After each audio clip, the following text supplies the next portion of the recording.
Yeah, I wanted to tell you all about my, how do I put it, my understanding of the word growing up, right? I'm a huge fan of Peter Pan. Never read the book. I've seen a couple of movies, but I'm a huge fan of Peter Pan and what Peter Pan represents. You know, to me, Peter Pan represents the child, the boy that never grew up. But to me, growing up wasn't a physical thing. It was a mental thing. Because in this world we live in now, you know, if you're let's say you're a 40-year-old man and you want to go back and start a rock band with your friends, they consider that a midlife crisis. But to me, I consider that going back to your roots. You know, because what I believe is what you want to do as a child was your purest desire.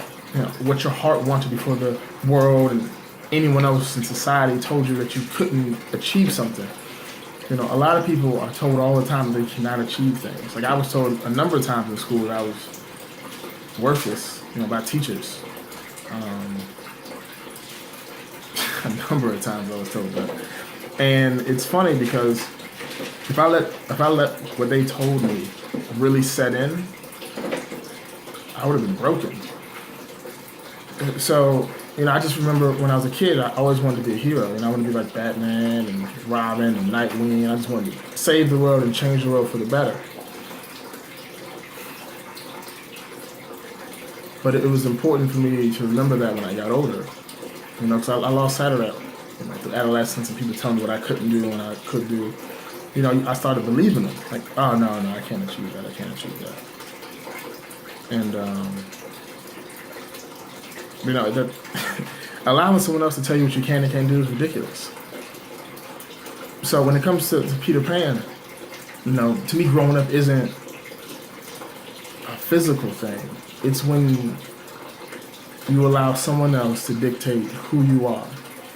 And they tell you what box you have to live in and you live in that box. And you don't question it.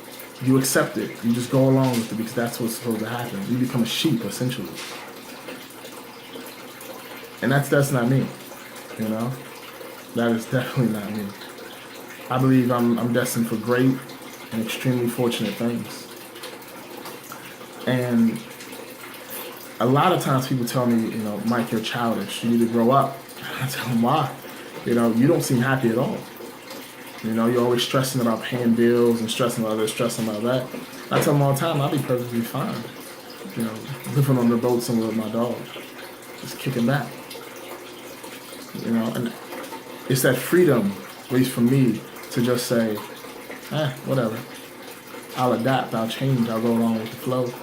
You know. And then, even with that saying, go along with the flow, that's growing up. You know, because you allow, what is this flow? What is this river that you're on? It's someone else's river. Someone else dictated how this river flows. So for me, I'm going to go against the grain and create the flow of my own river. Because if I just go with the flow, I can run into any rocks down this river.